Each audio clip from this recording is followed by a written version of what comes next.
बिस्मिल्लाहिर्रहमानिर्रहीम। अस्सलाम वालेकुम, वेलकम टू माय चैनल। उम्मीद है कि आप सब लोग खैरियत से होंगे। तो आज की वीडियो में हमारा जो टॉपिक है वो है स्पीच प्रॉब्लम इन किड्स।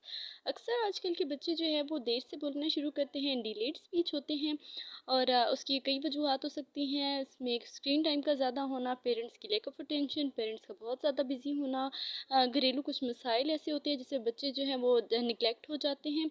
बाज़ औक़ात उनमें कोई ऐसी और कोई वजह नहीं होती और उनमें कोई ऐसी कमज़ोरी होती है खाने पीने की कमी की वजह से, कुछ ऐसे मिनरल्स न्यूट्रिशंस की उनमें कमी होती है, दिमागी कोई कमज़ोरी होती है जिसकी वजह से वो देर से बोलते हैं। तो हमारा सबसे पहला जो स्टेप है, हम स्टेप बाय स्टेप इन सबको डिस्कस करेंगे, वो है identification of the issue. Identification जो है वो सबसे अहम प्रोसेस है। हमें ये देखना होता है कि हमारा बच्चा जो है वो अपनी एज के लिहाज से सही बोल रहा है या नहीं। आपने देखा होगा अक्सर कि बच्चे जब बोलना शुरू करते हैं तो सबसे पहले एक हर्फ यूज़ करते हैं, एक लफ्ज़ बोल के। जैसे अगर वो पानी मांगते हैं तो वो पा बोल देते हैं या वो पानी बोलने की कोशिश करते हैं, जिससे आपको इंडिकेट होता है कि बच्चा क्या चाहता है। इस तरह करके आहिस्ता आहिस्ता वो एक एक लफ्ज़ बोलते चले जाते हैं। खाना खाने के लिए वो डिफरेंट लफ्ज़ बोलते हैं, अपनी ज़रूरियात को पूरा करने के लिए मुख्तलिफ इशारे देते हैं और वो इशारे आहिस्ता आहिस्ता लफ्ज़ों में तब्दील होना शुरू हो जाते हैं। जैसे जैसे बच्चे की एज बढ़ती है वो लफ्ज़ जो है वो मुकम्मल जुमले की तरफ जाना शुरू कर देते हैं। मिसाल के तौर पर, जैसे अगर 2 साल का बच्चा है तो उसे 2 हरफी हरूफ जो है वो 2 हरफी जुमला बोलना चाहिए। जैसे वो कुछ कह सकता हो कि मुझे दो, इस तरह का पानी दो किस्म का लफ्ज़ बोल सकता है। वो लफ्ज़ों को जोड़ सकता है, वो टूटी फूटी सी अपनी बात को समझा सकता है। तो इसलिए हमें ये देखना है कि हमारा बच्चा कितना पीछे है, कितना डिले है उसकी बात को समझाने के तरीके में। वो क्या एक लफ्ज़ बोल रहा है या वो 2 लफ्ज़ों को बोल रहा है, या वो एक जुमला बनाने की कोशिश कर रहा है, या वो बोल ही नहीं पा रहा, वो हमें इशारे से अपनी बात को समझाने की कोशिश कर रहा है, वो बेचैन हो रहा है। ये सब इंडिकेटर्स हैं जो हमें बताते हैं कि हमारा बच्चा इस मसले का शिकार हो सकता है। आइडेंटिफिकेशन के लिए सबसे पहले आपकी अटेंशन इस मसले की तरफ बहुत ज़रूरी है। आपने सबसे पहले गौर करना है, अपने बच्चे को तवज्जो देनी है। आपने अपने बच्चे की तरबियत में माइलस्टोन्स का बहुत ज़्यादा ख्याल रखना है। जैसे हम अक्सर देख रहे होते हैं कि जब बच्चा जो है वो 5 माह की तरफ जाता है तो हम उसकी नेक होल्डिंग चेक करते हैं कि वो अपने सर को उठा सकता है या नहीं। हम चेक करते हैं वो बैठना चाहता है या नहीं, वो कितना वक्त खेलता है, कितना वक्त सोता है। ऐसे ही हमें माइलस्टोन नेक्स्ट जो होता है वो उसकी टीदिंग होती है, उसके बाद उसकी जो वो बैठना चाहता है वो, फिर देन क्रोलिंग आती है, उसके बाद वो जब चलना शुरू करता है, वो चीज़ों को पकड़ के चलता है। इस तरह माइलस्टोन्स होते हैं जो one by one, step by step हमारा बच्चा अचीव कर रहा होता है। हमने इसको बहुत इसको अहमियत देनी है, हमें इस चीज़ को बहुत वैल्यू करना है कि हमारा बच्चा माइलस्टोन अपने अचीव कर रहा है या नहीं। जो है वो अक्सर अगर कोई कमेंट कर देता है, कोई क्रिटिक कर देता है, तो अक्सर जो मदर्स होती हैं वो माइंड कर देती हैं कि जी हमारे बच्चे के ऊपर क्रिटिक हो रही है, हम पे सवाल उठाया जा रहा है। तो इस चीज़ को माइंड नहीं करना चाहिए। हमारी प्रायोरिटी हमारा बच्चा होना चाहिए। इन बातों को नज़रअंदाज करके अपने खुद इवेलुएट करना है अपनी परफॉर्मेंस को और बच्चे की परफॉर्मेंस को, कि आया ये सब चीज़ें सही चल रही हैं या नहीं।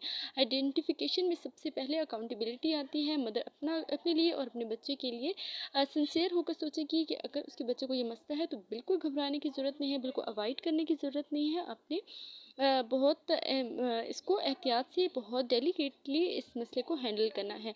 आइडेंटिफिकेशन होगी तो सबसे पहले आपने क्या करना है, अपने बच्चे को डॉक्टर के पास लेकर जाना है। अगर तो आपकी सिर्फ अटेंशन देने से मसला हल नहीं हो रहा है, इम्प्रूवमेंट नहीं आ रही है, तो आपने प्रोसेस ऑफ ट्रीटमेंट की तरफ जाना है। आपने देखना है कि अब वो कौन से तरीके होंगे जिससे अब मेरा ये प्रॉब्लम सॉल्व होगा। पैनिक नहीं करना, कभी भी पैनिक करने की ज़रूरत नहीं है। आपने अपने आप को रिलैक्स रखना है, अपने बच्चे को रिलैक्स रखना है, उसके ऊपर बर्डन बिल्कुल नहीं डालना है। जैसे ही आप अपने बच्चे को आइडेंटिफाई करेंगे, अब आपने सोचना है कि इसकी ट्रीटमेंट की क्या प्रोसेस हो सकते हैं। सबसे पहले आपने उसकी न्यूट्रिशियस के पास जाना है, उसकी चेक करना है कि कहीं उसके अंदर न्यूट्रिशंस की कमी तो नहीं है। उसकी खुराक को आपने चेक करना है। उसके बाद आपने सेकंड पे डोज देखने हैं कि अब मुझे करना क्या क्या है। और उससे भी इम्पोर्टेंट हमारे पास एक पॉइंट है, वो है डोंट्स। डोंट्स के आगे सब पॉइंट्स हैं कुछ, जैसे सबसे पहले है डोंट पैनिक। डोज में हमने क्या करना है, रिलैक्स रहना है, ठीक है। Don't panic. And the second and the most important thing is that don't use mobile phone. The most important point is that never use mobile phone. अगर आपका बच्चा इतना ज़्यादा प्रॉब्लमेटिक हो गया है, उसके लिए इतनी ज़्यादा प्रॉब्लम है कि वो बिल्कुल जो है वो बात नहीं कर पाता है और अपनी बात नहीं समझा पाता, डॉक्टर के पास आप गए हैं, उसने भी आपको मसले की संजीदगी का एहसास दिलाया होगा, तो सबसे पहले आपने उसके मोबाइल फ़ोन को बिल्कुल ही ख़त्म कर देना है। क्यों? क्योंकि बच्चे को उसकी अटेंशन की ज़रूरत नहीं है, आपकी अटेंशन की ज़रूरत है। आपने बच्चे के सामने ना खुद मोबाइल यूज़ करना है, ना बच्चे को बिल्कुल फ्रीली हर टाइम मोबाइल देना है। बिल्कुल आपने ऐसा नहीं करना। आपने सबसे पहले अपने बच्चे की तरफ तवज्जो देनी है। The most important thing is relax and give him attention. So अब हम चंद छोटी छोटी सी चीज़ों की तरफ आते हैं कि कैसे बच्चे को हैंडल करना है। तो अब हम कुछ चीज़ों को डिस्कस करते हैं जो हेल्पफुल हो सकती हैं आपके बच्चे के लिए, क्योंकि आपने आप उसका मोबाइल फ़ोन ख़त्म करवा दिया है, उसकी स्क्रीन टाइम बिल्कुल आपने हटा दिया, तो अब आपने उसको कुछ और ऑप्शंस देने हैं। सबसे पहला ऑप्शन जो है वो बच्चे के लिए बेस्ट वो आप खुद हैं। आपने हर एक्टिविटी के अंदर इन्वॉल्व होना है, आपने उसके साथ खेलना है, कूदना है, आपने उससे बातें करनी है और फिर आपने जो है वो कुछ चीज़ों की हेल्प से बच्चे की अटेंशन को ग्रैब करना है। बच्चा हर वक्त बैठ के आपसे बात तो नहीं कर सकता, आपने उसके मेंटल लेवल के हिसाब से आपने एक्टिविटीज़ को देखना है कि क्या आप कर सकते हैं, क्या नहीं कर सकते। खूबसूरत खूबसूरत सी उसकी इंटरेस्ट की आप चीज़ें लाइए। आप देखिए इस तरह की जैसे अगर देखिए ये टर्टल है तो बच्चा ज़रूर अट्रैक्ट होगा इसकी तरफ। अगर वो नहीं हो रहा तो आपने उसकी अट्रैक्शन दिलानी है, आपने उसके साथ खेलना है। जैसे आप इसको चला के उससे दिखाएं कि ये तुम्हारी तरफ आ रहा है, अब ये मेरी तरफ आ रहा है, ये तुम्हारे पास आना चाहता है, तो ज़रूर बच्चा इंगेज होगा। सबसे पहले आपने बच्चे की अटेंशन अपनी तरफ करनी है और बच्चे को आपने इंगेज करना है। कलरफुल पेंसिल्स लाइए उसके लिए, इस तरह की बुक्स आपने लानी है।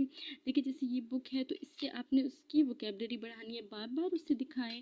अगर आपके पास बलून है तो आप यहाँ से भी उसे दिखाएं और जो फिज़िकली आपके पास आपके हाथ में जो चीज़ मौजूद है आप वो भी उसे दिखाएं। उसे इनक्रेज करें कि वो ये बोले कि ये बलून है, उसे सिखाएं कि उसको कैसे उसको ब्लो कैसे करना है और ख़ुद उसके सामने करें। इस तरह से वो जो है इनकरेज होगा और ज़रूर आपकी तरफ अट्रैक्ट होगा। एक बार वो आपकी तरफ देखेगा, कुछ बोलने की उसे इनकरेजमेंट मिलेगी, आप उसकी बात का जवाब देंगे, उसके छोटे से छोटे एक्शन का आपने रिएक्शन देना है, अपने रिस्पॉन्स देना है। उसके बाद आप जैसे देखें आपके पास घर में वेजिटेबल्स होंगे, यहाँ से भी आपने उसे आलू दिखाना है। उसके बाद आपने उससे इटसेल्फ फिजिकल जो आपके पास मौजूद होगा वो आलू दिखाना है। फिर आप बार बार उसके सामने इस चीज़ का नाम लेंगे, आप उसको उसके सामने कट करेंगे, पकाएंगे, उसको इनकरेज करेंगे कि आज हमने क्या बनाया, आलू बनाए हैं। आप बार बार उसे ये बताएंगे, वो बार बार वो लफ्ज़ बोलेंगे तो उसकी वोकेबलरी में इजाफा होगा। उससे उसके सामने जब भी ये चीज़ आएगी आपकी बात उसके जहन में ज़रूर आएगी।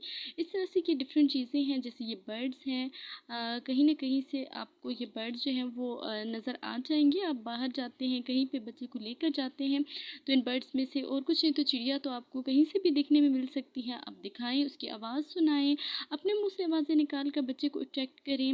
वो छोटा सा भी रिएक्शन दे, वो हंसे तो आप लाउडर हंसें ताकि उसे पता चले कि उसे एक खुशी का एहसास हो, उसे इंकरेजमेंट का एहसास हो। क्लैप करें उसके लिए, बहुत ज़्यादा एक्सप्रेसिव हो जाए बच्चे के लिए ताकि वो बिल्कुल आपकी तरफ अच्छे से अट्रैक्ट हो जाए। इसी तरह अपने इस तरह की उसको वोकेबलरी सिखानी है, आम है, अंगूर है, और मेक श्योर कीजिए कि आप इसी तरह की बुक्स खरीदें ताकि बच्चा उनको फाड़े नहीं और ख़राब ना करे। इस तरह के इजीली अवेलेबल होती हैं। उसके अलावा डिफरेंट टाइप्स की आपको ये मिल जाएंगी, डिफरेंट टॉपिक्स भी मिल जाएंगी, जैसे व्हीकल्स हैं, फ्रूट्स हैं, वेजिटेबल्स हैं। ABC के लिए इस तरह उसकी वोकेबलरी बढ़ेगी, वो अटेंशन जो है वो करेगा। इस तरह की डो लाएँ, उसको इसमें इनकरेज करें कि कलर्स भी इस तरह से वो सीखेगा। आप इस तरह की डो उसको दिखाएंगे, इससे शेप्स बनाएंगे। बच्चे वैसे भी बहुत ज़्यादा शौक से इन चीज़ों से खेलते हैं। इस तरह से वो अब टेक्सचर को महसूस करेगा, आप उसको बताएंगे, फील कराएंगे सब कुछ अपने साथ। सबसे मोस्ट इम्पॉर्टेंट फिगर इस सारे प्रॉब्लम में, इसको सॉल्व करने में एक मदर फिगर ही कर सकती है, इसके अलावा और कोई नहीं कर सकता। तो आपने बस इन चीज़ों का ध्यान रखना है। छोटे छोटे से सर्कल्स बनाकर उससे बोलें कि ये सर्कल है, इसके अलावा राउंड शेप्स, डिफरेंट शेप्स बनाएं। इस छोटी छोटी सी चीज़ें बनाएं। जब वो अगर सिर्फ आपको एक इसका बॉल भी बना कर दिखाता है तो लाउडली उसको अप्रिशिएट करें, उसके लिए क्लैप करें ताकि वो खुश हो और आपके साथ इंगेज हो। आपने बच्चे को ओवरबर्डन नहीं करना, उसे डांटना बिल्कुल नहीं है। क्योंकि इससे बच्चा आपसे दूर होगा। आपने सबसे पहले बच्चे को अपने करीब ही करना है, इस तरह की उसको ड्राइंग बुक्स ला कर दें, कलरिंग करें। बच्चे को कलर्स और बुक देकर छोड़ मत दीजिए कि वो कुछ भी करे, वो तो 1 मिनट लगाएगा, इसको फाड़ देगा, कहीं भी उसके इंटरेस्ट में ये नहीं है। अगर वो मोबाइल एडिक्ट है तो उसको ये इंटरेस्टिंग नहीं लगेगा। आपने खुद उसके साथ बैठना है, आपने उसके साथ कंपटीशन करना है, उसे बताना है कि हैंड्स में तुम कलर करो, शूज़ में मैं करूँगी, आइज़ में तुम करो, मुझे बताओ कौन सा कलर तुम चूज़ करो कलर्स में से, और हम इसको मिलकर करेंगे। तो इस तरह ये मुश्किल चीज़ है, आप इससे तंग भी होंगे, परेशान भी होंगे, आपको ये मुश्किल भी लगेगी जर्नी, लेकिन ये बहुत इम्पॉर्टेंट है और ये आपके अलावा कोई नहीं कर सकता। तो उम्मीद है कि आपको ये चंद टॉपिक्स जो हमने डिस्कस किए हैं आपके लिए हेल्पफुल साबित हुए होंगे। तो उम्मीद है कि आपको पसंद आएंगे। आप कमेंट्स में अपने जो है वो राय का इजहार ज़रूर कीजिएगा। बहुत बहुत शुक्रिया। अल्लाह हाफ़िज़।